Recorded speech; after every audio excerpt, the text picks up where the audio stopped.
Fala pessoal, tudo bem? Começando mais uma live de domingo, essa que é a sexta de 7, né? Lives que teremos nesta temporada, então domingo que vem a última live. O pessoal já tá entrando aí, o Edu Hirata, o Alan Barreto, tá aí o Edu Hirata, Team Global. E vão falando aí, né? Tá aí o Rabino Dor também, Renan Zanella. Vão falando aí da onde vocês estão falando, né? Que cidade, né? E país que vocês estão. E hoje, nessa sexta live, olha, além da gente falar um pouquinho, recapitular, né, e atualizar um pouco, né, o cenário base para a economia global e Brasil, a gente vai falar das oportunidades, né, que vão se abrir, né, a partir de uma série de coisas que vocês estão acompanhando nas últimas lives que estão acontecendo no mundo. E também, como eu tinha prometido para vocês, a gente vai falar bastante, né, de Bitcoin, do mundo cripto e com alguns insights bem interessantes para vocês analisarem de uma forma bem técnica o ecossistema das criptomoedas, sem hype, sem paixões, sem nada. Não, uma forma técnica. A gente vai recorrer à física, a gente vai recorrer à biologia, à matemática, vai ter coisas muito interessantes. E para fechar, se segura na cadeira aí, vai ser realmente especial. Tem muita coisa para a gente falar sobre gerenciamento de riscos, mas eu separei, né, uma simulação que eu fiz, como se a gente vai ver aí 6 pessoas, não é, em diferentes situações, né, se expondo ao mercado, e vamos ver como é que elas se comportam ao longo dessa simulação, o que vai acontecer com elas, aonde estão as armadilhas, a falácia da boa sorte aplicada. Então, um exemplo assim bem interessante que eu desenvolvi, né, já há algum tempo, e eu uso quando eu vou explicar algumas coisas de gerenciamento de riscos na prática, que eu acho que vocês vão gostar bastante, então vai ser bem legal. Aí tá o pessoal aí também, a Juliana Cruzeiro, tá aí o Giovanni, Gabriel Milagres. Vão falando aí de onde vocês estão falando, vamos ver. Orleans, Santa Catarina, Londrina, Paraná, Coreia do Sul, Igor, olha só. Liverpool, tem global aí, o Leandro, Quedaquistão, o blog do Lex, Aracaju, Floripa, olha só, hein? Olha, promete. Tá aí também o Monkey Stocks, entrou também. Aí o Alex de Araraquara, São Paulo, Garopaba, da Bahia, direto do Metaverso, olha só. Barbacena, Minas Gerais, Laguna. Tá aí o Lucas Salles Richard, sou seu fã, que é isso, cara. Pô, um abraço aí. Nova Zelândia. Então, olha, a gente já teve aí as lives anteriores, aí foi um show de conteúdo, então se prepara que hoje a gente vai ter um conteúdo, principalmente quem está começando ou já está há algum tempo no mundo cripto, vai gostar bastante dessa abordagem mais técnica, pé no chão do que está acontecendo. Vamos falar também desse momento, das oportunidades também de outras classes de ativo, e essa do gerenciamento de riscos realmente assim muito interessante. Imagina você fazer uma simulação, né?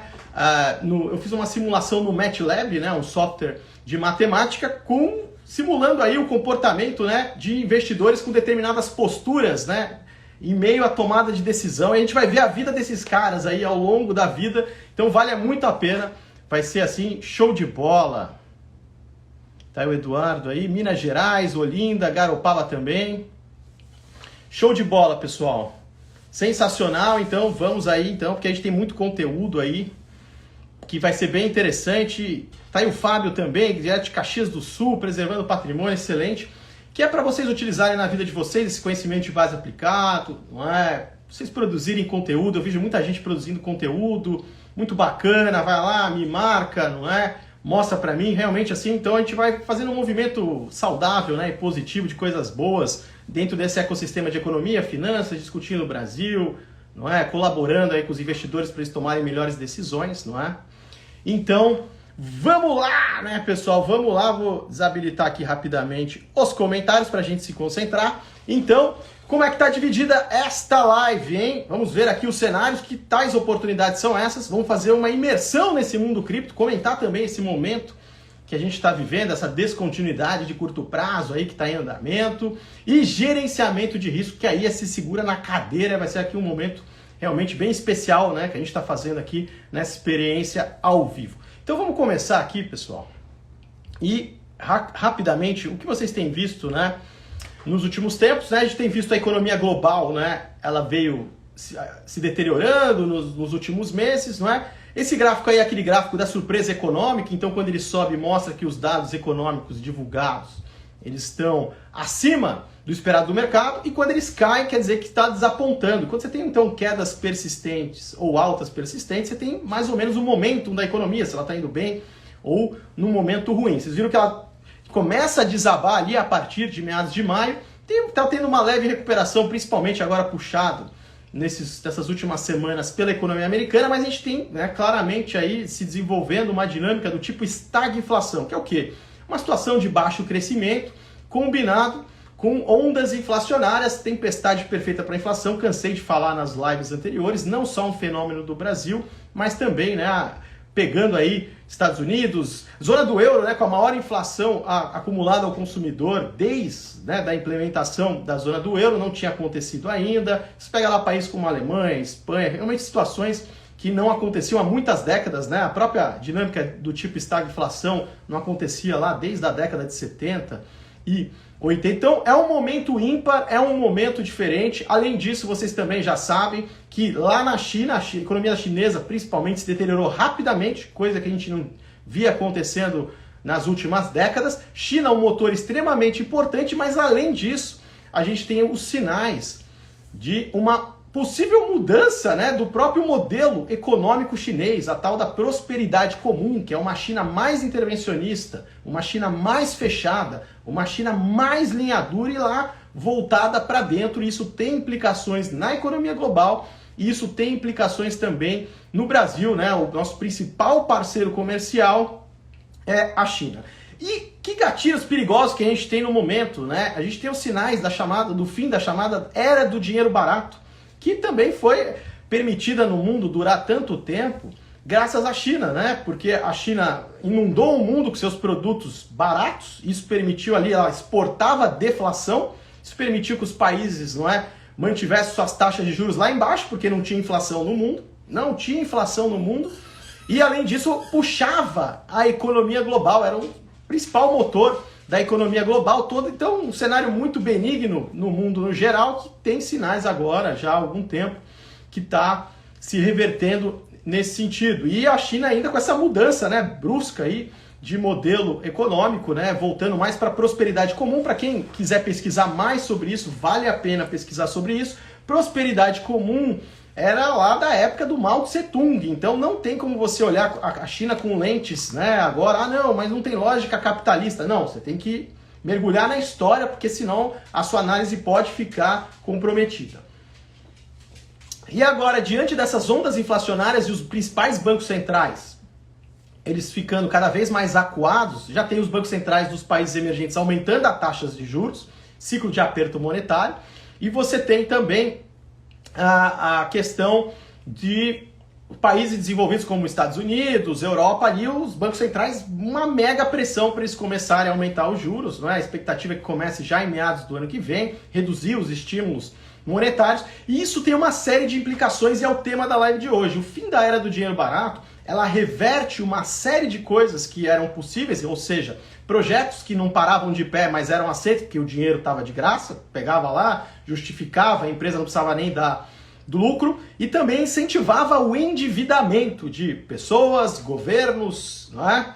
E também de empresas. Então, a partir do momento que você tem um gatilho de uma reversão da era do dinheiro barato, você começa a reverter todo esse movimento de exagero, até de precificação dos ativos, de ações, do mercado de títulos de dívida.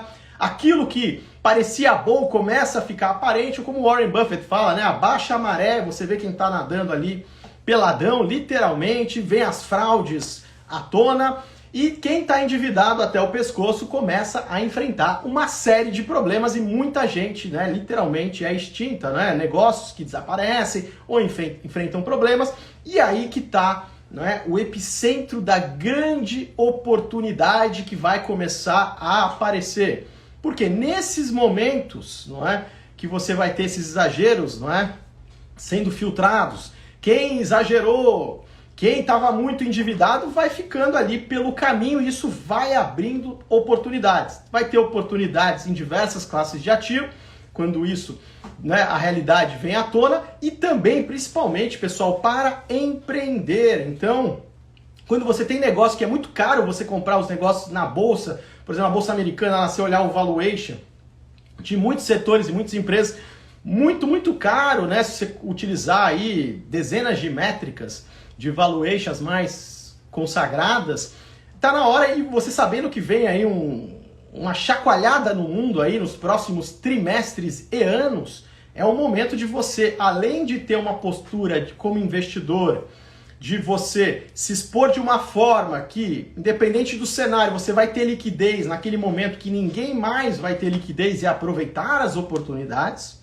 e como empreendedor ou com boas ideias executadas, no momento que muita gente vai ficar debaixo d'água, vai ficar atordoado, vai estar lá literalmente sendo, né, filtrado, muito endividado, ou setores, não é, que podem até literalmente desaparecer, porque você tem movimentos que estão acontecendo, por isso que eu vou mostrar algumas coisas do mundo cripto que vocês vão gostar bastante.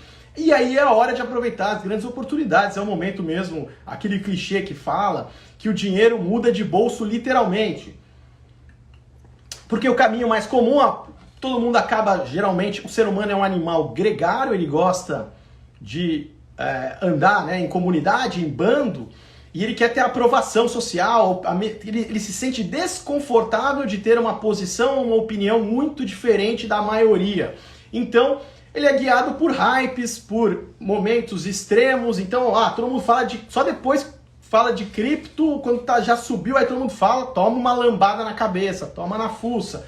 Compra ações ali, só depois que subiu muito e todo mundo só fala de ações e vai. Ou, como teve um fenômeno engraçado nos negócios, a tal paleta mexicana, né? Pô, tinha cada esquina, você tropeçava, tinha paleta mexicana pra lá, pra cá, etc. Não, vamos abrir, é garantido. E aí, puf, já... Enfim, tomar muito cuidado com essas hypes e ter uma visão do que está acontecendo na economia global, no Brasil, e quais são as grandes tendências. Por exemplo, no Brasil, a gente já vinha falando sobre isso e, infelizmente, se confirmou que o PIB brasileiro, né, agora com a revisão do segundo trimestre e o resultado do terceiro trimestre, está em recessão técnica. A recessão técnica são 2 trimestres consecutivos de retração econômica, mas acho que esse gráfico índice aqui é uma forma visual da gente ver, como se vocês estivessem vendo, o nível de produção do nosso país e como a gente está estagnado desde lá de 2011. Então a gente está no mesmo patamar de uma década atrás. Então quando a gente fala década perdida é isso, olha só, não conseguimos ampliar a nossa oferta de produção, lembrando que isso é um princípio básico, não é, da economia para o país se desenvolver. Você tem ofertas bem-sucedidas no mercado, isso gera renda, parte da renda você consome, parte da renda você poupa, guarda lá para mais investimentos e aumentando a capacidade instalada, investindo em inovações, não é? Do que um caminho de atalho, que é um caminho perigoso e que não é sustentável, que é, por exemplo, você consumir, não é, via endividamento ou criar dinheiro do nada sem o correspondente da oferta ali no mercado. É o que está acontecendo, que a gente tem visto a tempestade perfeita para a inflação, uma combinação ainda pior, porque a gente está falando de um choque de oferta, menos produtos e serviços nas economias por conta da pandemia e um aumento artificial ali do lado da demanda, aí esses programas de estímulos fiscais e monetários distribuídos por toda a economia. É importante também aonde esse dinheiro novo entra na economia, e aí não tem a oferta correspondente, ela não muda no curto prazo, mas lá uma demanda ali fortíssima, e aí, de uma forma artificial, o que acontece? Você dispara ali os preços de tudo. Se quiser comprar no exterior, vai disparar a taxa de câmbio. E se quiser fazer de via artificial, que é o pior dos mundos também, como por exemplo, ao manter a taxa básica de juros no Brasil, a Selic, a 2%, que recado que dava? Era um incentivo às pessoas se endividarem. Não, vai lá, faz o financiamento do seu imóvel, vai lá, a taxa de juros vai ficar barata, pode pegar dinheiro emprestado, empresa também fazer isso e tal. Investe lá no Tesouro Direto, maluco, vai lá, investe ali, pra quê? Pega um pré-fixado a 5% ao ano, tá bom demais. Pega o Tesouro IPCA 3% ao ano mais inflação, tá tranquilo, tá suave. E aí o que acontece? Como era artificial, aquilo não se sustenta, vem à tona a verdadeira taxa de juros e aí é uma lambada, todo mundo levando na fuça. Então você se endividou, então em economia, quando todo mundo, entre aspas, né, comete um erro, quer dizer que os sinais da política econômica que foram enviados estavam errados, né? Induziram ao erro empreendedores, famílias, não é, a tomarem esse dinheiro. Então a gente tem essa situação e olha só que a situação que a gente tem agora, né, com esse resultado do terceiro trimestre, o PIB já está no patamar levemente abaixo já do pré-Covid.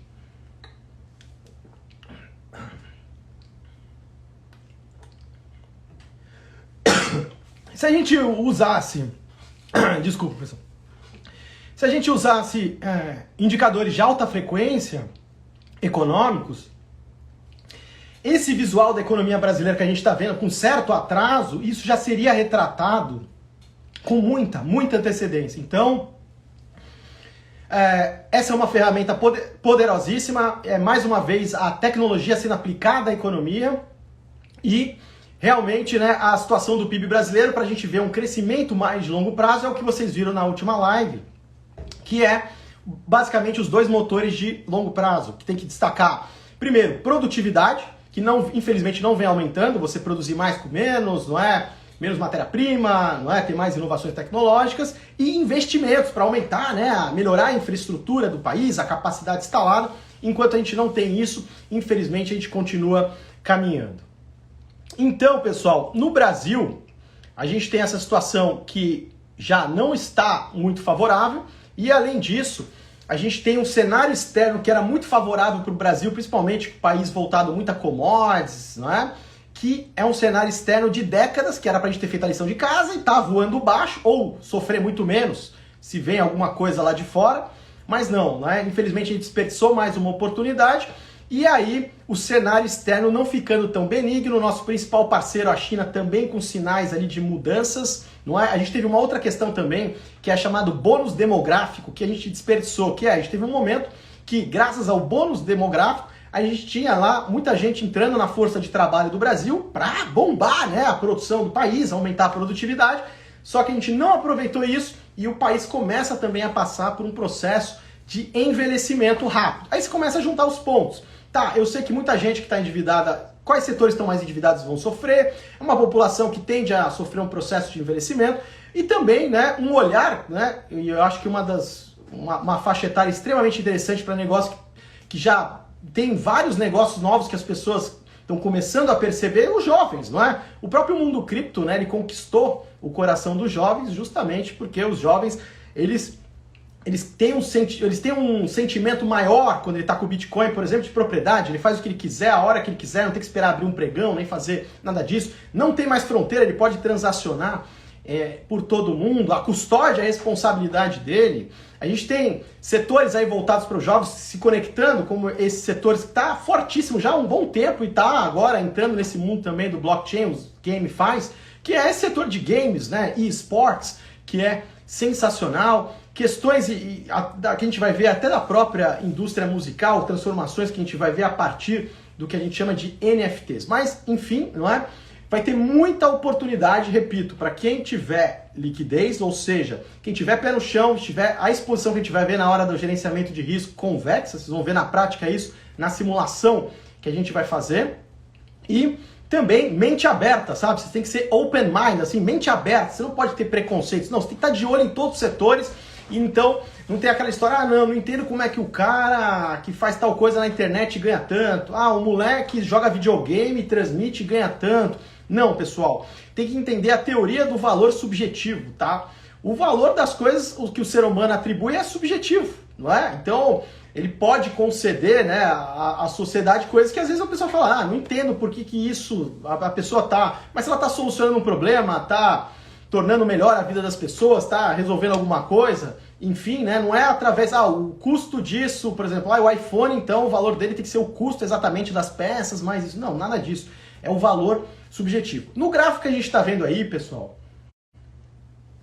é o gráfico da curva de juros do Brasil, tá vendo a embicada que deu geral, a gente já vinha sinalizando aí recessão à frente, já estamos em recessão técnica, e essa sinalização mostra que ainda tende a ter, né, mais baixo crescimento e recessão à frente por esse critério. Em relação à próxima reunião do Copom, antes da gente passar para o mundo cripto, que tem umas coisas espetaculares, eu estou já ansioso para a gente chegar lá. Para a próxima reunião dessa quarta-feira, a última expectativa aí muda toda hora, né? Conforme vai negociando no pregão os juros futuros, é que aumente 157 pontos base, ou 1,57 pontos base, muito em linha com o que o Banco Central tinha falado e que vai aumentar na próxima reunião aí então a taxa básica de juros, mas a gente sabe que em 2022 a taxa Selic tende a continuar subindo. Se a gente olha a regra de Taylor, ela deveria até 13 e pouco, enfim, ainda tem um longo caminho aí para concluir esse ciclo de aperto monetário, e nos países desenvolvidos esse ciclo de aperto monetário ainda nem começou. Então, antes de passar para o mundo cripto, então vamos fazer uma recapitulação. Então, por exemplo, que tipo de oportunidade? A gente sabe que vai ter ondas inflacionárias, então a gente sabe que a inflação não vai numa linha reta, ela vai em ondas. Então ela vai ter momentos, como já vem acontecendo no mundo, vai ter momentos de respiro que as pessoas vão ficar lá, pô, será que resolveu? E aí vem mais um pancadão. Por que isso? Pela própria estrutura e a coisa como se configurou, né? Essa combinação de choque de oferta, aumento da oferta monetária, desalinhamento da estrutura produtiva, quer dizer o quê? As cadeias de produção no mundo estão bagunçadas, tem uma série de gargalos e esse tipo de coisa não se resolve no curto prazo, longe disso. E, por exemplo, quando a gente olha a oferta monetária no Brasil, ela até caiu nos últimos meses e mostra mesmo que daqui a um tempo, daqui a uns meses, porque você tem uma defasagem, tende a ter um respirozinho na inflação. Só que no mundo, por exemplo, nos Estados Unidos, não. Ainda está num dos maiores patamares aí da história. Na Europa também. Então, não é? Essas ondas inflacionárias vão continuar assombrando o mundo. Então, por exemplo, imóveis. Imóveis no Brasil, a gente teve uma janela, assim, se for pegar a janela mais recente de imóveis físicos, tá? Maravilhosa no começo do ano. Tinha muitas regiões do Brasil que estavam atrasadas em relação à média nacional. Você falava, pô, esse bairro aqui tá, pô, não andou, né? E principalmente imóveis, eu gosto muito de olhar e pensar neles em dólares, né? Que era uma maneira que meu pai, quando era criança, ele falava, olha, tá vendo o preço disso aí? Então pense em dólar aí pra você lembrar. Quando você for mais velho, você vai conseguir, porque a moeda aqui é fogo, a gente nem sabe que moeda que vai ser, caramba, tipo tal. Então bem nessa. E aí você vê as distorções que tinham. E foi muito rápido. Eu vi regiões do Brasil aí que, pô, em poucos meses isso aí, e principalmente com a pandemia, não é? Você teve buscas, não é? As pessoas buscando, né? Imóveis fora dos grandes centros. Isso também abriu oportunidades lá no exterior, por exemplo, se você investe em veículos, os REITs, não é? Que eles são um fundo, uma espécie de fundo imobiliário, só que com outras características e outras possibilidades, né? Que eu considero até melhores, né? Você tem uma gama, não é? Porque você está investindo aí, por exemplo, investir nas principais antenas aí que vão serem alugadas para fazer o 5G, galpão, instalações científicas ou instalações médicas fora de grandes, enfim, tem N coisas, a gente tem que fazer às vezes até uma live só para falar sobre isso. E você teve setores que sofreram muito, né, de hotelaria e tal, por causa da pandemia, mas teve outras regiões que estavam ali meio largadas e que deram um grande boom e estavam muito abaixo da média histórica.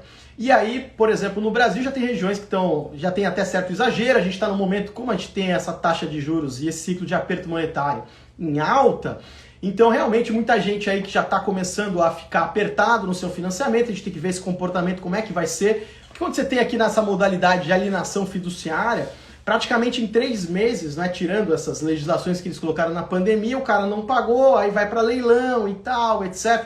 No mundo também, imóveis físicos, tem muitas regiões, principalmente da Europa, que estão ali no talo muito, muito exagerados. Outros fora de grandes centros ainda você pode encontrar, mas aí vai o principal insight, que é isso que eu quero falar para vocês, fazendo todo esse disclaimer antes. Como a gente está lidando com grandes ondas inflacionárias e que elas tendem a ocorrer, por exemplo, nos anos 70 e 80, elas duraram muitos anos, não é? Essas grandes ondas inflacionárias. O que aconteceu nos imóveis lá, que é um grande insight?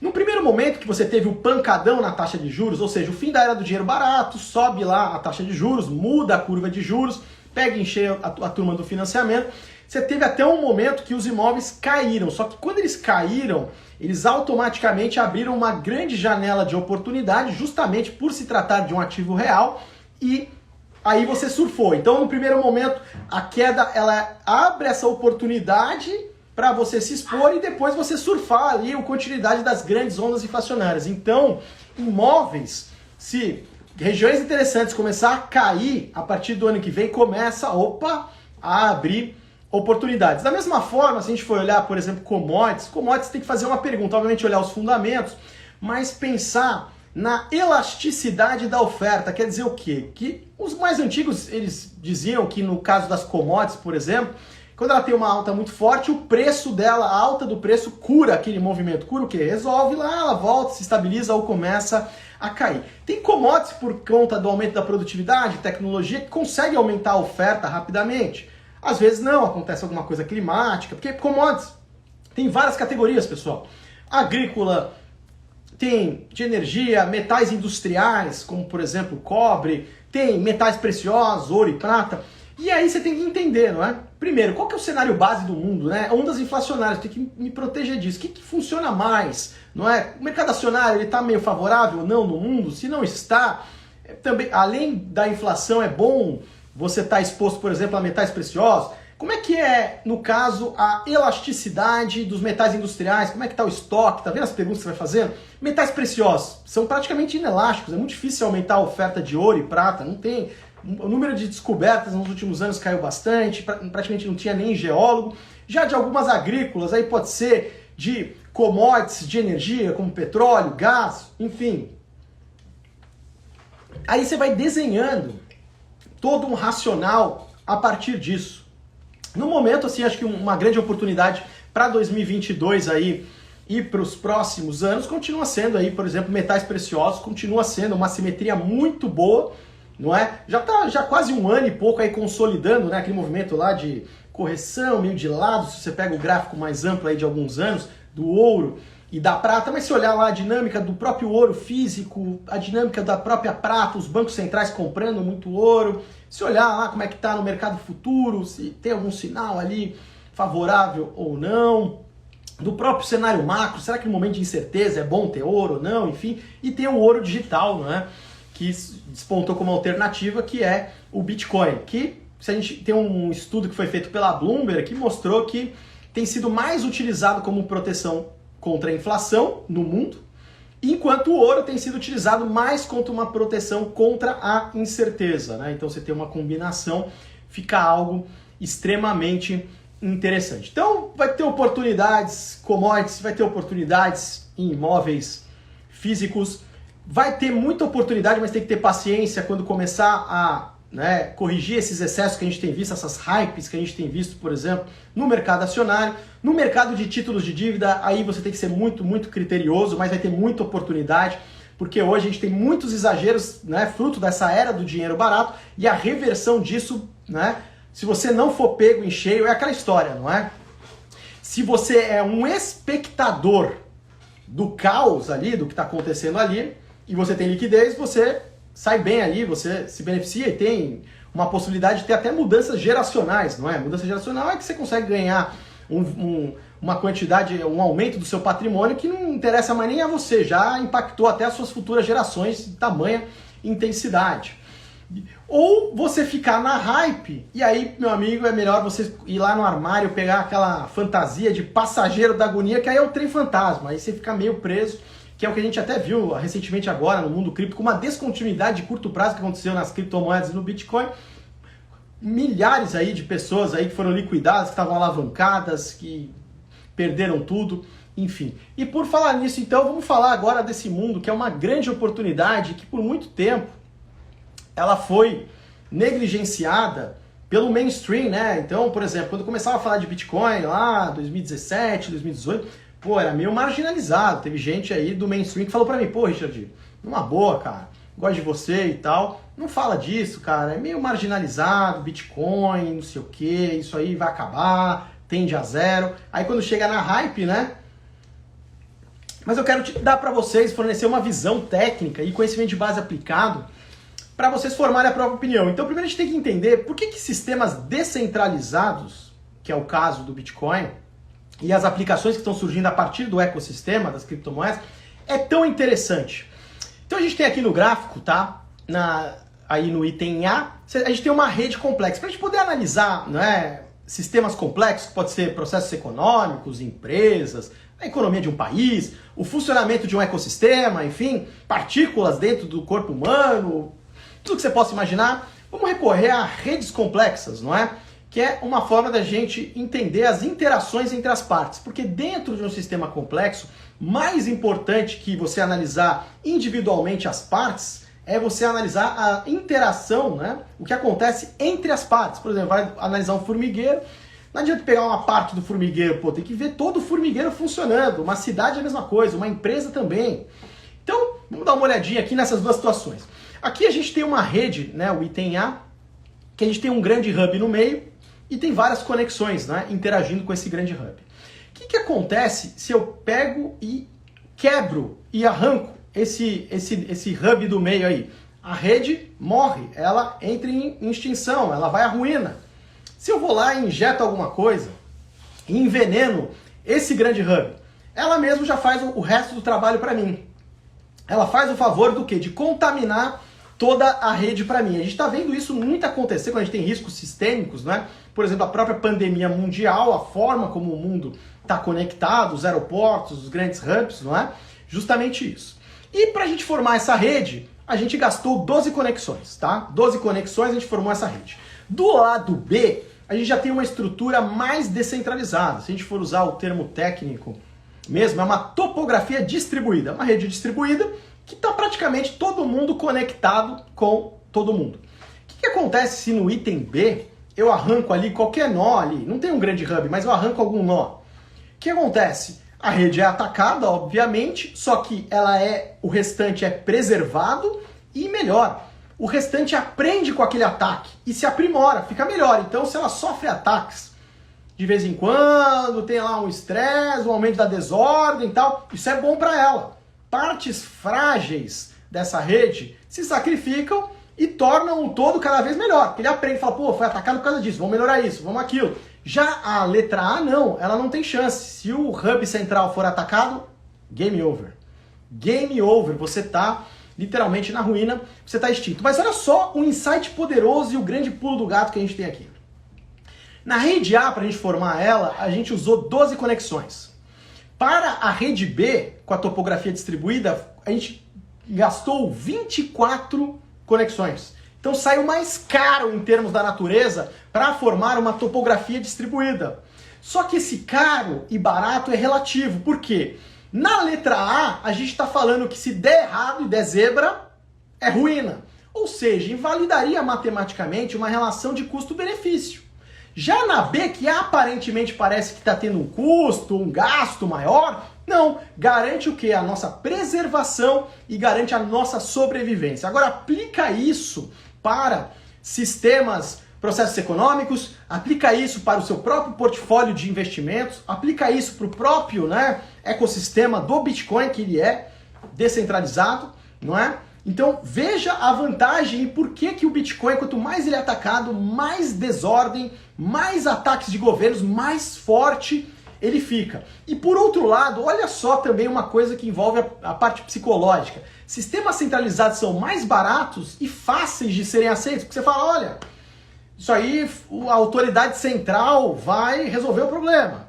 Ou dá um problema na rua, o cara fala, oh, a prefeitura que arrume, não sei o quê, o cara delega, né? Ao transferir isso, né, essas responsabilidades, ele também está entregando o poder dele. Numa rede mais descentralizada, você reverte isso, você devolve o poder às pessoas, só que automaticamente você também exige que essas pessoas tenham o quê? Automaticamente mais responsabilidades. Elas têm que se tornar responsáveis. Então, você tem esse tipo de diferença de estrutura e por isso, no caso do Bitcoin, ele tem a ausência de uma autoridade central, ninguém nem sabe, né, direito quem criou, aquilo funciona 24 horas por dia, não tem como separado, né, um caminho já sem volta, mas para vocês enxergarem nessa ótica de redes complexas, vocês aplicarem também a mais coisas. Olha só esse próximo gráfico aí que é mind blow. Que é pra realmente a gente falar, se sacudir na cadeira, isso que não chegou nem no gerenciamento de risco. Pô, hoje essa noite promete, hein? Olha só que gráfico interessante. Outra característica do Bitcoin também é que ele tem características deflacionárias. A linha branca que vocês estão vendo em queda é a variação da oferta. Então ele vai se tornando cada vez mais escasso ao longo do tempo. E de tempos em tempos ele tem um fenômeno chamado halving, a cada mais ou menos de 4 em 4 anos, que é o que? A recompensa, né, dos mineradores é cortada pela metade. Quer dizer o quê? Os bitcoins que estão sendo criados, você corta isso pela metade. Então menos bitcoins passam a ser criados, até chegar no limite de 21 milhões de bitcoins. Não vai ter mais. Fora, se a gente for ver em termos de escassez, muitos bitcoins no começo, nos primórdios, foram perdidos, não é? Não tem mais como movimentar eles, o cara perdeu ali. Porque quando você tem uma wallet, você tem lá a sua chave privada, é você conseguir movimentar, não é, essas suas moedas ali no blockchain. Você conseguir enviar para ali, para cá. E se você perde isso, você não tem como movimentar. Então é muito escasso. E se a gente fizer uma conta matemática, ele é ainda mais escasso que o ouro. Tá, agora olha, segura na cadeira. Essa linha púrpura aí é o que? É a variação, é a oferta monetária, o M2 dos Estados Unidos, do dólar. Então olha só, enquanto o Bitcoin se torna cada vez mais escasso, esse gráfico começa ali em 2011, vai aumentando a oferta de dólares no mundo. E aí alguém pode pensar, mas por que então o dólar não se desvaloriza em relação às principais moedas estatais dos outros países, etc? Porque os outros bancos centrais também estão fazendo o diabo já há muito tempo. Então tem que pensar sempre em termos relativos. Então se o Banco Central americano está criando dólares a rodo, o Banco Central europeu pra caramba, o japonês, enfim, você vai olhando ali e você vai vendo que os outros bancos centrais em termos relativos fazendo, né, realmente aumentando ali a oferta monetária. E com isso, se não tem a proporção de produtos e serviços naquela economia, vocês já sabem, isso gera uma série de distorções, dentre elas a inflação de preço. E a barrinha aí que a gente está vendo laranja é o preço do Bitcoin ao longo do tempo.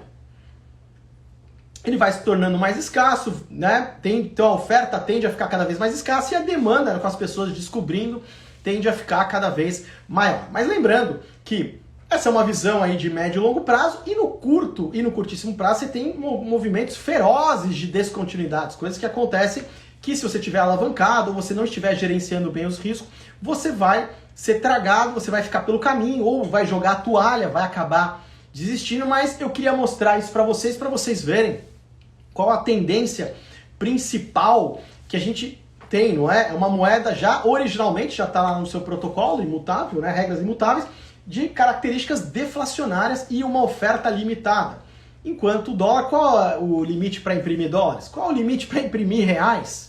Qual é o limite para imprimir peso argentino? Para imprimir lira turca? Enfim, quer dar uma olhadinha na prática? Alguém fala, não, o cara tá zoando, o cara tá de brincadeira, maluco, que é isso? Tá bom então, se segura a cadeira agora. Olha só, este gráfico que está aí na tela, que a gente pode atualizar, se a gente atualizar ele vai dar um boom aí para cima agora, né? Porque ele parou em 2007, depois eu vou atualizar ele até 2021.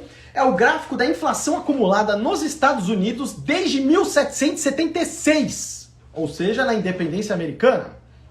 Perceba que durante aí muitas décadas oscilava entre momentos inflacionários e deflacionários, inflacionários e deflacionários. A partir de um momento, a curva começa só a subir, ou seja, é inflação mesmo que às vezes uma taxa baixa, mas acumulada ano após ano, ou seja, a moeda perdendo poder de compra ano após ano. E se vai devagarzinho, a maioria da sociedade não percebe, é o tal do sapo na panela. Você precisa de mais dinheiro para comprar as mesmas coisas, vai perdendo o valor. E o que aconteceu e que foi diferente para tirar essa trava aí?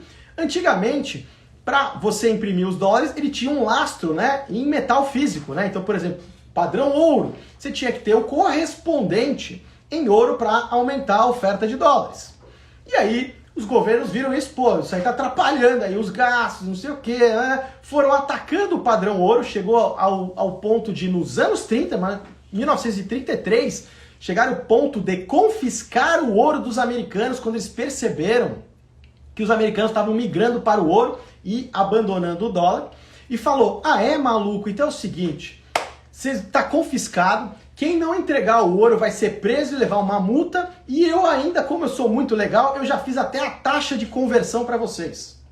Então teve um confisco, e os americanos só puderam se expor novamente ao ouro para em termos de gerenciamento de patrimônio nos anos 70, pessoal. Então imagina o ponto que chegou. E aí, a partir do fim do padrão ouro, teve uma sequência de ataques que começa já nos anos 30, não é? A partir lá, a crise de 29, Grande Depressão, e aí dispara e solta essa trave e não há mais limite. Não há mais limite para sonhar. E aí fica aquela história em termos relativos, né? Você tem que olhar os bancos centrais. E olha só a inflação acumulada. A nossa própria moeda, o real, que se a gente for ver de julho de 1994, quando o real foi implementado, até os dias de hoje, já perdeu aí 85% do poder de compra.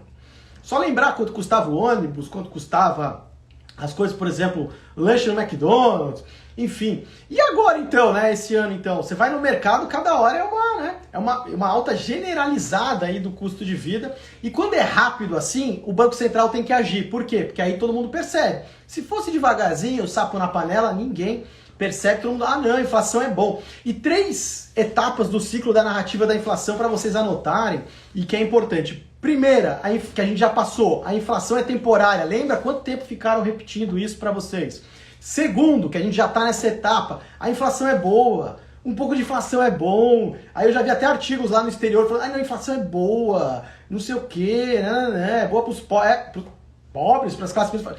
É um absurdo isso, porque eles nem têm como se defender da inflação, eles são as maiores vítimas. E a terceira etapa, e que eu torço para que não chegue, mas é a terceira etapa da narrativa da inflação, que é, quando começa a pegar mesmo, adivinha o que eles fazem? A culpa da inflação é dos empresários gananciosos. Os caras querem lucro de não sei o quê, não tem sensibilidade no meio de uma pandemia e aumenta os preços. E aí, quem é o verdadeiro culpado, que é aquele que tem o monopólio da oferta monetária e está descalibrando a oferta monetária em relação ao lastro de produtos e serviços daquela economia, fica ali só apontando o dedo.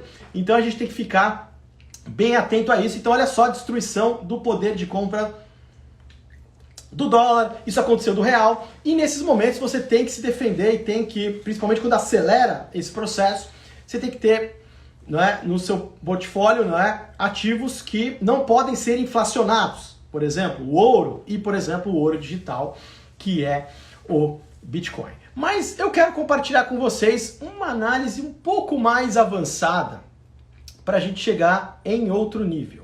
Olha só. Agora vamos fazer uma comparação em termos de ecossistema das criptomoedas, tá? Bitcoin e demais criptomoedas, em relação à internet, tá? A internet aí, uma grande invenção da humanidade, grandes impactos na economia, mudou a nossa vida, mudou a nossa forma, né, de viver. E na época, por exemplo, muitos economistas, quando começou a surgir a internet, por exemplo, Paul Krugman, que foi até laureado com o prêmio Nobel, ele falava que a internet teria um impacto similar ao aparelho de fax, tipo, uma coisa assim. Mas para vocês rirem também, teve economista que no fim do padrão ouro falou que o que segurava o preço do ouro era o dólar e que o ouro tendia a zero. Da mesma forma que a gente está vendo uma resistência já há algum tempo, está mudando, está entrando um pouco mais os institucionais, que o Bitcoin é para zero, que é acabar, que é pirâmide, que é não sei o quê, enfim. Isso é normal quando tem coisas novas, as pessoas conhecerem, entenderem a tecnologia. Então, mais do que você pensar em termos de investimento, ir na hype, ganância, etc., tente entender a tecnologia, como é que funciona o blockchain, não é? A Tatá, ela faz isso de uma forma memorável no perfil dela, explica direitinho, conhecimento de base, tem lá no Master em Bitcoin. Isso é muito importante, conhecimento de base, pessoal. Disponibiliza tanta coisa gratuita, então aproveitem mesmo. E agora vem aí o pulo do gato mind blow para vocês, que é o seguinte. Olha só a diferença para a internet, tá? Por que a gente tem que usar outras ferramentas para avaliar o ecossistema das criptomoedas e as oportunidades que estão surgindo? No gráfico da esquerda, a gente tem esse modelo é um modelo que foi desenvolvido pelo Roel Monegro, que é um cara extremamente assim, espetacular em termos de venture capital, o cara aí que pensa o mundo cripto, vale muito a pena acompanhar. E aí, na web funciona da seguinte forma, né? A gente tem esse gráfico aí que mostra a captura de valor. Quanto valor está sendo capturado por determinada camada, não é? Que está acontecendo no ecossistema. Então calma, pessoal. Na web, você tem lá o protocolo principal, ou seja, a tecnologia que permite a gente ter a internet, e aí tem lá o HTTP, TCP/IP, etc. Capturou muito pouco valor, assim, isso não deu muito dinheiro, não gerou riqueza, enfim. O que gerou riqueza na internet? As aplicações que estão ali em laranja. Então, Facebook, Instagram, Twitter, negócios relacionados à internet que vocês estão vendo aí, marketing digital, tudo que for aplicado na internet, a Amazon que utiliza a internet, isso capturou o valor. Então você vê, a internet gerou tantos trilhões na economia. Pô, as aplicações capturaram a maior parte desse valor, não a tecnologia. Agora vamos para o mundo do blockchain, vamos para o mundo do cripto. É totalmente inverso. Põe de ponta cabeça os protocolos principais, ou seja, a tecnologia, e que você consegue se expor a essa tecnologia, se expondo ao Bitcoin, ao Ethereum, não é? A outras criptos, não é? Captura muito mais valor do que as aplicações que são feitas a partir desse protocolo, que aí pode ser, por exemplo, negócios de exchanges. A gente está vendo aí o surgimento de novas categorias aí que são extremamente interessantes, surgindo, finanças descentralizadas que tem que caminhar muito ainda, tem que amadurecer, tá vendo coisas aí do metaverse, que aí precisa tomar uma chacoalhada para ver o que vai sobrar, assim como a internet. Internet surgiu muita coisa boa, muita coisa ruim, veio uma chacoalhada lá no estouro da bolha da internet, e aí o que sobrou realmente foi coisas que foram se provando, como por exemplo, a própria Amazon. A partir de 2007, essa invenção maravilhosa, o smartphone, né, que realmente é um divisor de águas, a melhora da banda da internet, da conexão, não é? A gente consegue conectar, transacionar dados, né, mais rapidamente. Então, já anota aí, no mundo do blockchain, ao contrário da internet, quem captura mais valor são os protocolos, são a própria tecnologia. E as aplicações capturam valor, mas não tanto, não é? Então, por isso que você vê lá, por exemplo, se somar o número de empresas lá que utilizam determinado blockchain, as aplicações, tanto valor de mercado, versus o protocolo muito maior. Então, isso vem se provando no tempo. Tá, agora se segura na cadeira que vai vir mais um Insight Mind Blow envolvendo o mundo cripto para a gente pensar nisso e pensar em oportunidades, carreiras que estão surgindo, áreas que estão sendo desbravadas, grandes oportunidades, não é? Não só para investir, mas para empreender, para adquirir habilidades, não é? Que estão sendo buscadas no mercado. Olha esse gráfico, esse diagrama, que coisa interessante. Lá embaixo, do lado esquerdo, a gente tem, né, o modelo de serviço da internet. Por que eu estou fazendo tudo isso? Porque se você analisar com as lentes da internet, com as ferramentas que são utilizadas para avaliar a internet, é justamente o contrário. Você vai realmente trocar o pé. Olha só como é o modelo da internet. Quanto mais para esquerda vamos, não é? Mais centralizada a produção, certo? Quanto mais para baixo vamos, mais centralizada a custódia de dados e coisas. O modelo hoje da internet é isso, é muito centralizada, né, a produção, então você tem as chamadas Big Techs, e esses caras, eles têm também a custódia das coisas. Então, por muito tempo, os caras tem hoje, não é? Os nossos dados, os dados de todo mundo, os algoritmos, as preferências, como as pessoas... E aí até, não é? Muita coisa das redes sociais hoje, postagens, o cara acaba sendo meio que... Ele é obrigado a ser um escravo do algoritmo. Senão ele não engaja, ele não cresce, e aí o cara fica nessa. E aí você tem um lado frágil também da centralização, não é? Dados que são roubados, dados que são vazados. Tudo muito centralizado, criando grandes, gigantescos conglomerados que controlam tudo e tem um poder de vai censurar fulano ou não, ou vai fazer isso e aquilo. Tá, vamos subir agora lá para cima, né, no canto superior direito, que está lá em púrpura, que é o serviço, né, o modelo de negócio do mundo cripto, que é um modelo que a produção é descentralizada, então você tem uma série de players atuando e tudo de uma forma descentralizada e que a custódia é feita pelos próprios usuários. Então o cara mesmo tem lá as chaves privadas, ele lá decide e transaciona as criptomoedas, ele mesmo vai lá e utiliza os tokens de alguma coisa, ele mesmo está no comando daquilo, a custódia dele, os dados, é tudo responsabilidade dele. Lá na rede social, não. Os dados estão lá, estão, não é, de uma forma centralizada. E o mundo cripto tem coisas tão interessantes e parecidas com, por exemplo, eu comecei a ler muitos livros de biologia relacionados à evolução, a própria cooperação entre espécies, para começar a entender a dinâmica e a lógica desse mundo que a gente tem, né, essa situação que, por exemplo, se você tem lá uma determinada criptomoeda, por exemplo, o Bitcoin, e aí você tem lá as decisões, vamos mudar ou não tal coisa no protocolo, aí tem lá os mecanismos de consenso para decidir se isso será ou não mudado, tem um grupo que fica insatisfeito e fala assim, não queremos.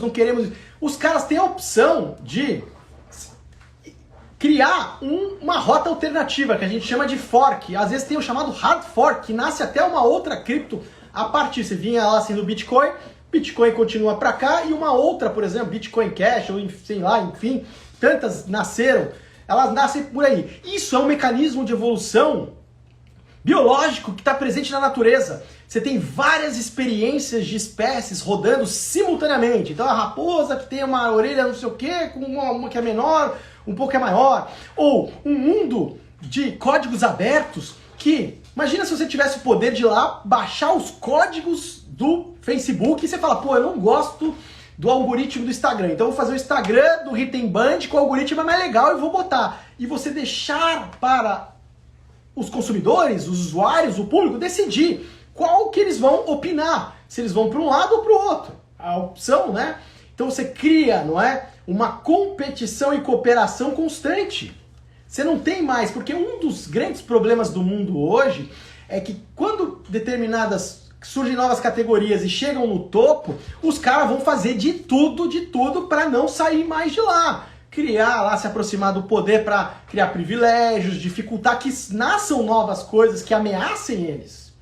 Agora, no mundo cripto, você tem uma situação muito parecida com sistemas naturais, que esse tipo de coisa não existe. A natureza ela é a rainha dos experimentos, tentativas e pequenos erros. Então, não tem essa, né, de ficar, não, o cara vai ficar acomodado, porque esse é um grande problema do mundo hoje. Se todo mundo que está no topo prosperou e tivesse a sensação de falar, olha, se você não continuar servindo a sociedade, se você não continuar sendo útil, meu amigo, você vai tomar uma lambada e vai na fuça e você vai lá para baixo de novo. Você se manter aqui no topo, meu amigo, tem que ficar pedalando aí o tempo inteiro e ser extremamente útil. Então, assim, o mundo descentralizado, ele exige mais responsabilidade, ele devolve o poder às pessoas, mas ele traz, não é, um impacto. Por exemplo, eu estava dando uma olhada no número de empresas relacionadas à blockchain que nasceram nos Estados Unidos, por exemplo. Obviamente você tem grandes hubs que foram formados em algumas cidades como Nova York, lá, São Francisco, só que é impressionante o número de pequenas cidades que estão formando ali os seus hubs também, ou seja, está se espalhando. Então é como se tivesse um DNA, né, de descentralizar. Quando a gente descentraliza o mundo, a gente está falando de tornar o mundo mais eficiente, eliminar os intermediários e a coisa ficar mais harmônica. Por exemplo, os físicos que estudam redes complexas, por exemplo, Laszlo Barabás, que a gente vai ver um trabalho dele relacionado a NFTs, César Hidalgo, que era do MIT, agora está lá na França, eles estudaram meritocracia. E aí eles viram que uma rede meritocrática, ou seja, uma estrutura de meritocracia, é aquela que meio que todo mundo está conectado a todo mundo. Ou seja, se você faz algo bom, aquilo fica visível para todo mundo. Não fica um grande hub na sua frente. Então, por exemplo, às vezes fez uma puta ideia, tem um negócio animal, pô, mas aí o hub viu, pega e fala, é dele. Você tá lá morto, você tá ali sufocado.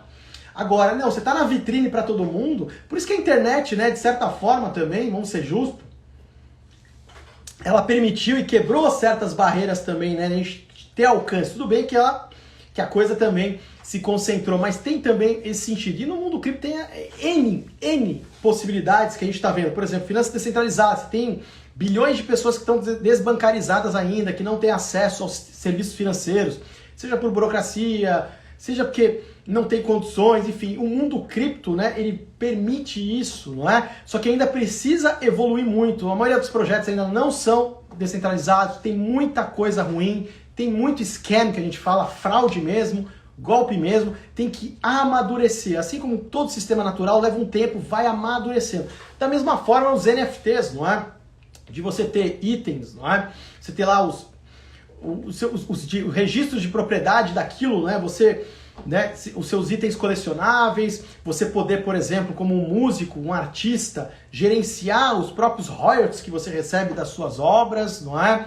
A própria arte está surgindo aí, criptoarte, né? A própria arte física também, o poder da tokenização, que Você tokenizando tudo, você torna, da mesma forma que a gente viu a Bolsa de Valores tornar mais democrático o acesso dos pequenos investidores a se tornarem sócios de grandes empresas, a tokenização vai permitir que todo mundo tenha uma fração de tudo no mundo, se tudo for tokenizado. Por exemplo, vou comprar um quadro do Van Gogh. Pô, isso aí o cara tem que ter bala na agulha. O ticket inicial ali o cara precisa ser um bilionário, pô. Agora, tokenizar um quadro desse tem uma pequena fração de negócios que estão surgindo na internet, no YouTube, de times aí, de esporte, de coisa, enfim, N possibilidades. Isso vai ser muito interessante também, porque a gente está cada vez mais difícil, né, colher benefícios da diversificação nas classes de ativos tradicionais. Então está surgindo essa nova classe de ativo e com a tokenização e esse avanço do mundo cripto vai permitir coisas assim realmente, não é, um efeito tão positivo como a gente viu quando a gente teve essa possibilidade das pessoas, os pequenos investidores terem acesso à Bolsa de Valores. Mas repetindo, não é? Tem muito esquema ainda, fraude, tem que avançar, tem que amadurecer, tem que tomar muito cuidado, tem que ir pouco a pouco para começar, né, a se expor, mas não pode desprezar. Você tem que ir acompanhando, mente aberta e principalmente os negócios e coisas que estão surgindo, né, para a carreira, novas profissões, novas áreas, novas demandas, não é, que estão surgindo. Por exemplo, até o metaverse, não é? Tipo, o Facebook quer fazer um negócio centralizado. Pô, mas a tendência justamente do mundo descentralizado são metaversos que conversem entre si, que estejam interligados. Então, boa sorte, Mark Zuckerberg, boa sorte, porque nesse mundo as regras são outras. Por isso que eu fiz questão de mostrar para vocês como é realmente, não é, invertido. Outra questão também importante do mundo cripto é vocês entenderem como ele se comporta como sistema natural. Olha, dá uma olhada nesse gráfico aí. O Bitcoin é a gênese, ele surge a partir da crise de 2008, tá lá. Em torno dele surge todo um ecossistema. Outras criptomoedas, experimentos, muitas vão dar muito errado, vão desaparecer, uma outra vai dar certo, uma vai fazer alguma implementação que, é interessante. Então olha só a posição do Bitcoin, como ele tem uma convexidade natural de longo prazo.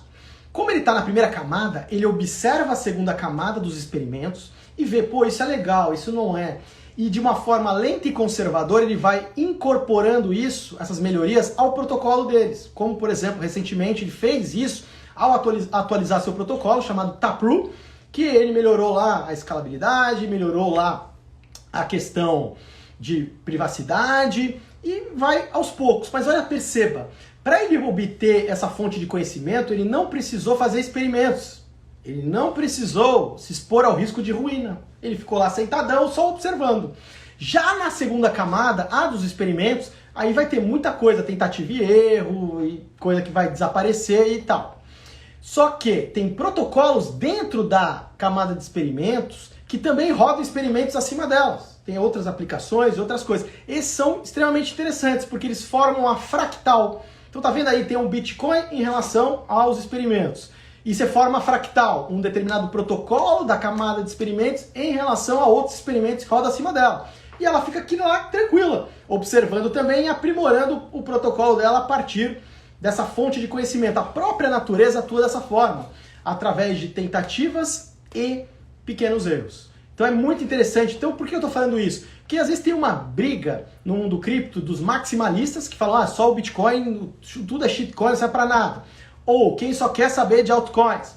Como um sistema natural, você tem momentos que o Bitcoin, obviamente, no médio e longo prazo, tende a brilhar muito mais, pela própria posição que ele está dentro do ecossistema, só que a camada de experimentos tem momentos que ela vai ter também um grande brilho. Outros momentos não, mas tem momentos que ela vai ter um grande brilho, até mesmo para atrair o quê? Mais experimentos. Só que tem que tomar muito cuidado quando você está na camada de experimentos, né? Novas categorias surgindo, como por exemplo essa de finanças descentralizadas de DeFi, né? Relacionadas a GameFi, Metaverso, etc. E você ter essa consciência do nível de risco que você está lidando, não é? Só que uma ajudando a outra. Então os experimentos ajudam o Bitcoin a se tornar mais forte no médio e longo prazo. E a camada de experimentos precisa ter um brilho de vez em quando também, justamente para atrair mais experimentos. E outra coisa que é interessante, tem muitos projetos, assim, por exemplo, pela própria distribuição que a gente for ver, tem lá, 4 mil, 5 mil, não, quantas tem? Vamos ver. Deixa eu até atualizar aqui. Quantas criptomoedas que a gente tem hoje? 15 mil, mais de 15 mil criptos. Olha, 1% no máximo, e olhe lá, vai valer a pena você dar uma olhada, e olhe lá.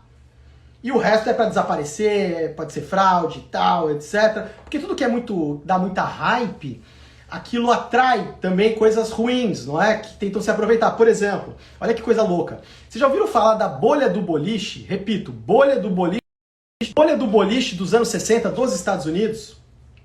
Foi quando inventaram lá a pista de boliche com pino automático, não tinha que ir mais o tiozinho lá que levantava lá os pinos, jogava e tal. E aquilo foi uma revolução, aí as ações das empresas relacionadas ao boliche bombou, etc e tal. Tudo que é muito disruptivo, às vezes aí acaba atraindo fraude. Tinha lá negócio que prometia não sei quantas pistas, mais pista de boliche do que americanos, enfim.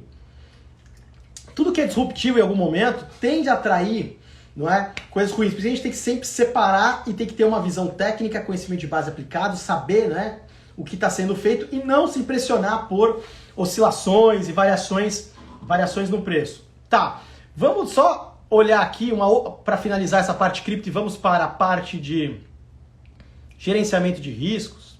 Olha só que interessante, pessoal. Estava falando que, olha só a ferramenta para a gente, por exemplo, estudar, né, as NFTs que tem. A gente já sabe que, vocês vão ver que ela tem essa estrutura de scale free, né, rede livre de escala, que tem a característica de formar grandes hubs, tem a característica de se expandir, crescer, e que as novas conexões dos usuários tendem a se conectar àquilo que já está sendo, não é? Àqueles grandes hubs que estão se formando. Pode ser substituído um grande hub, não é? Que a gente chama o nascimento de uma nova estrela, que é quando aquilo surge muito rápido, cresce muito rápido e aí tem uma hype rápida. Mas qual que é a lição que a gente tem? Que muita coisa não vai ter valor mesmo. Muita coisa não vai ter valor mesmo. Então, por exemplo, no gráfico que a gente está vendo aí, é a internet. Olha aí, a formação da internet é uma rede livre de escala. Deixa eu deixar aqui os comentários ativos, que aí vocês vão me avisando. Aí vocês me avisam aí se sai o som, pessoal. Uma rede livre de escala que formou a internet, né? E dá uma olhadinha agora no marketplace que foi feito num mercado de NFTs. Olha só. Formou, tá vendo as nuvens aí que tem mais cores mais fortes? Você tem aí os grandes hubs, não é? Formados aí. Então, tá com um comportamento de scale free, ou seja, para você estudar NFTs e as estruturas que estão se formando, dá uma olhadinha, uma pesquisada aí em rede livre de escalas. O pessoal falando que tá sem som ok. Tá, então vamos voltar agora no Peru, né? Peru de ação de graça nada mais é que para mostrar que quando a gente está envolvido numa situação, por exemplo, para analisar a economia, um sistema complexo, decisões de investimento, o passado ele é importante, tem coisas muito interessantes, só que ele é altamente, né? Ele é altamente insuficiente. Então, às vezes a gente usa muito dado histórico, tem essa mania, e às vezes nada que estava lá mostrava que vinha um perigo à frente ou alguma coisa dessa natureza. Como, por exemplo, o período de ação de graça, ele achou que ia estar em dezembro gordo e feliz e foi abatido em novembro. Olha só o gráfico. Se você passasse esse gráfico, pessoal da galera dos gráficos, você ia ver, pô, não, a tendência é o quê? De alta. Só que aí veio uma descontinuidade, você tinha que ter outro tipo de ferramenta. E que tipo de ferramenta? Ferramentas, por exemplo, que a medicina utiliza. Quando você vai fazer o exame, o cara fala o quê? Ah, é bom ver seu histórico, ok. Mas qual a primeira coisa que ele pede para você? Exames. Ele pede exames, não é para ver o quê? O seu estado atual do sistema.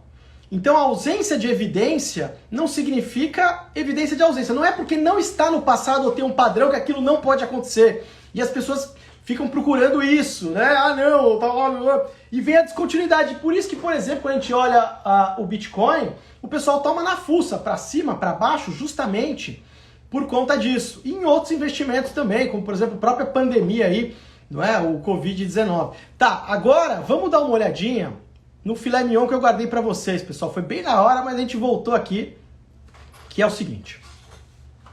Olha só. Eu entre aspas, criei 6 investidores artificialmente. Fui lá no software de matemática, o MATLAB, criei 6 investidores e eu quis ver a situação deles ao longo da vida dos caras. Então, se o cara se comportar assim durante vários anos da vida dele, como é que vai ser o retorno do patrimônio deles ou não, se baseando nisso. Então, a primeira rodada, olha só, eu peguei investidores que tomam decisões da seguinte forma: pouco a ganhar e pouco a perder, ou seja, ele é neutro. Ele se expõe de uma forma que ele ganha pouquinho, quando ele perde pouco, quando ele ganha pouco. Vamos dar uma olhadinha na vida desses caras ao longo aí da existência deles? Olha só. Fiz então a simulação para 6 pessoas da vida delas. Dá uma olhadinha aí. Cada gráfico aí é a vida de uma pessoa que tem, não é, uma exposição neutra na vida. Então olha só, tem algumas reflexões interessantes aí. Tem alguns casos que o cara já tomou na fuça direto, porque pegou uma sequência ruim. Tem um que o cara não sai do lugar, mas na maior parte do tempo você vê que o cara fica meio que estagnado, é altos e baixos, não é? Só que, como é a vida da pessoa, tem momentos, por exemplo, o número 1, me acompanha aí, olha aí comigo o número 1. No número 1, você tem uma situação que o cara começa ganhando, você fala, pô, esse cara tem um modelo, né, uma forma de exposição boa, pô, vou seguir esse cara é feraço, né? E aí depois vem uma lambada no fim da vida. Então engana aí. Agora vamos dar um passo além. Eu fiz uma simulação de pessoas que têm pouco a ganhar e muito a perder, é côncavo. Isso é muito comum no mercado financeiro, porque a maior parte das pessoas nem sabe as desvantagens, nem sabe os riscos que estão envolvidos. Então é aquele cara que ele ganha de pouquinho e quando ele perde tudo ou vai à ruína direto. Mas o cara pode ficar ganhando durante anos pouquinho. Essa estratégia é vencedora. Vamos dar uma olhada no que aconteceu com esses caras? Olha aí, ó. É só lambada, maluco. É só na fuça. O cara só tomou na fuça aí as 6 simulações. Porém, a gente tem uma reflexão importante. Olha como tem alguns casos que o cara começa ganhando, tem a falácia da boa sorte. Então o cara começa ganhando, todo mundo bate palma e fala, meu, o cara é fera. Alguém mais atento falaria, puta, esse cara ele tá se expondo de uma forma côncava, né? A simetria do cara é ruim. A hora que a coisa virar, o cara vai pro buraco. E não deu outra. Olha aí, ó. O cara vai pro buraco, mas ele ilude.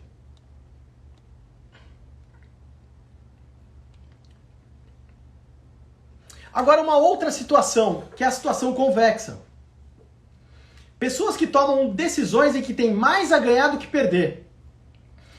O ideal é quando você ganha muito, quando você perde pouco. Só que como vocês viram anteriormente, o côncavo, o perdedor, ele se disfarça e pode se disfarçar de vencedor por muito tempo. Pela falácia da boa sorte, e enganar todo mundo. E vamos ver o que acontece com quem se expõe de forma convexa. Olha aí. No médio e longo prazo, curva da convexidade, o cara ganha tal. Só que, algumas reflexões importantes. Teve simulação em caso que o cara teve um altos e baixo ali, e o cara teve que ser o quê? Disciplinado e firme naquela exposição. Ele já está exposto de uma forma que ele não vai se expor à ruína, ele tem que ter paciência, continuar fazendo a coisa certa, que eu sempre falo. Faça a coisa certa. Não ignore os sinais. Não negligencie o gerenciamento de riscos. Não importa a hype. Não importa o que estão falando. Não importa o oba-oba. Não importa que tem gente falando que está ficando bilionário, atalho, tirando sarro. Não. Continue disciplinado. Olha só. E teve casos também que o cara ficou às vezes um pouco de lado até que a coisa andou. Quando você está exposto de forma tanto côncava e convexa, côncava quando você tem mais desvantagem que vantagem e convexo mais vantagem que desvantagem, quando que os frutos disso se materializam? Justamente no momento que aumenta a desordem do sistema, que aí sim o que é frágil vem à tona e aquilo que tem traços de antifragilidade vem à tona. Então veja bem interessante essa reflexão. Isso é uma vida das pessoas que a gente está vendo aí simulada. O convexo, às vezes, pode parecer, não sai do lugar, esse negócio é ruim, ou tá perdendo, mas tem que ver, o cara tá fazendo a coisa certa, ele tá se expondo da forma correta, tá na boas assimetrias, é questão de tempo para isso, não é, produzir frutos. Então tem a conclusão, que é a seguinte, olha só a conclusão que a gente tem para esses payoffs, para essas assimetrias. Para você se favorecer do elemento tempo e aleatoriedade, ou seja, desordem, né, esteja sempre do lado que você tem mais a ganhar do que a perder. Não se exponha jamais a risco de ruína. Tome muito cuidado com as suas emoções e principalmente a ganância. Não, agora eu vou indo, eu vou aumentando. Que é igual a sorte de principiante. A pior coisa que pode acontecer com o sujeito é o cara ganhar de cara, aí o cara ganha e aí vai aumentando, pá! Quando vem, o cara tava côncavo, né? E quando vem a queda é muito maior. Dependendo da proporção das vantagens e desvantagens, ou seja, quanto você tem a ganhar ou perder, os resultados, né, podem ser mais ou menos expressivos. Então, prefira assimetrias realmente, né, muito interessantes. E olha só, uma pessoa em uma mesma vida pode experimentar uma mistura dessas situações simuladas, não é? Você está côncavo, vai ficar convexo. Então tem que tomar muito cuidado para não cair. Deixa eu ativar de novo os comentários. Em hype, não pode, seja disciplinado, seja consistente. A consistência no médio e longo prazo, as mudanças de patamar geracionais vem com isso. Vem humildade perante a incerteza, conhecimento de base aplicado, acesso às melhores ferramentas e o mindset em dia, quando eu falo, é você ser disciplinado. Você chegar no ponto que tá uma hype aí no Bitcoin. É o que eu sempre falo para nossa comunidade. Eu não tô aqui para falar nada para agradar ninguém. Eu não tô aqui para falar os assuntos da hype. Seria muito fácil ficar repetindo o que tá na hype, o que etc. E ficar tudo bem. Aí dá errado, eu mudo de assunto. Não. Justamente eu tô aqui para mostrar as melhores assimetrias e para incentivar justamente, não é, que todo mundo fique no trilho no momento que o canto da sereia vai vir, a falácia da boa sorte. O cara é rei do time, não sei o quê. Aí vai uma bomba na cabeça. Entendeu? Tem que tomar muito cuidado. O côncavo se disfarça de vencedor e pode se disfarçar de vencedor por um tempo. Só que na hora que a cobra fuma, aí a coisa vem. Então, é lambada e na fuça, é isso aí. Então vocês podem fazer também essas simulações aí. Vocês vão se divertir bastante aí e vendo, né? Então hoje a gente falou de economia global, a gente falou de muita coisa de conhecimento de base aplicado ao mundo cripto, as oportunidades que vão ter a partir do ano que vem, várias classes de ativo, muita coisa bacana, não é? Quero agradecer aí todo mundo, a gente finalizou aí com essa parte aí bem interessante, não é? Que é do gerenciamento de risco, essa falácia do período de ação de graças e essa questão importantíssima da simetria. Fiz questão de mostrar para vocês isso na prática, não é? Analisando a vida das pessoas, né? Toma muito cuidado com falácia da boa sorte. O consistente é o cara que vai estar sempre pé no chão, é o cara que vai ser sempre humilde perante a incerteza, é um cara que não vai pagar para ver. Sair um sinal de alerta, não interessa, o cara vai reduzir a exposição, o cara vai se ajustar ali, o percentual meta. Você não precisa ser binário no mercado, ou seja, comprado, vendido, bom e ruim. Você pode ter os seus percentuais meta, fazer seus rebalanceamentos, de acordo com o que está acontecendo nos fundamentos.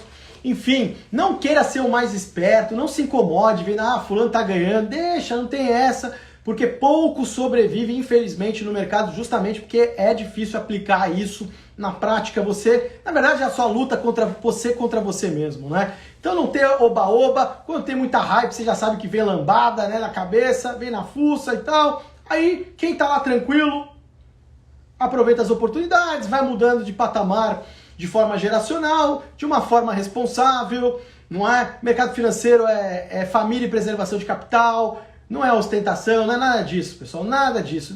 Quem é realmente apaixonado, quem é consistente, são pessoas que querem compartilhar conhecimento e principalmente, né, dar lições de humildade, porque é isso que o mercado faz com a gente diariamente.